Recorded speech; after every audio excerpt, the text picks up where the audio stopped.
ప్రజలు దేశంలో ఉంటారో తప్పు జరిగినప్పుడు దాన్ని ప్రశ్నించగలుగుతారు. అలా ప్రశ్నిస్తారన్న భయం ఉన్నప్పుడు ఖచ్చితంగా ప్రభుత్వాలు అనేవి సక్రమమైన మార్గంలో ప్రయాణం చేస్తాయి. దానివల్ల తిరిగి ప్రజలకి మంచి జరుగుతుంది. వారు అన్నారు, విదేశాల్లోకి వెళ్తే పబ్లిక్ టాయిలెట్స్ చాలా నీట్గా ఉంటాయి.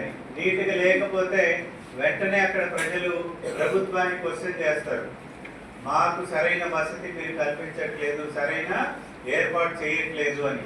కానీ మన దగ్గర అలాగే ఇంకా తక్కువ దేశాల్లో ఎలా ఉన్నా సఫర్ అవుతూనే ఉంటారు.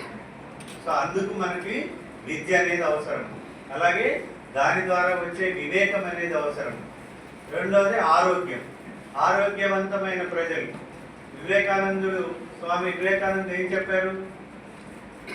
ఇనుప కండరాలు ఉక్కు నరాలు కలిగినటువంటి వ్యక్తుల్ని నాకు ఇవ్వండి, నేను దేశాన్ని తక్కువ కాలంలో మంచి అభివృద్ధి పదంలో నడిపిస్తానని చెప్పారు. అంటే ఏంటి దాని ఉద్దేశము?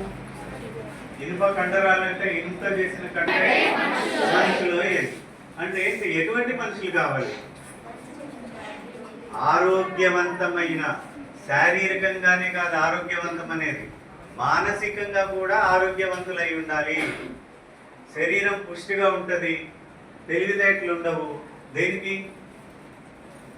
సో అలా శారీరకంగా మానసికంగా ఆరోగ్యవంతమైనటువంటి ప్రజలు కావాలి. దానికి ఇవారు చెప్పారు ఏంటి, మనల్ని పరిపాలిస్తున్నది ఏంటి, ఎలా మనం పరిపాలించబడుతున్నాము. ఇవాళ మీరంతా ఇక్కడ చదువుకోగలుగుతున్నారు స్కూల్లో, వీళ్ళ ప్రజలేమో వాళ్ళకి నచ్చిన ప్రదేశానికి వెళ్ళగలుగుతున్నారు, వీళ్ళేమో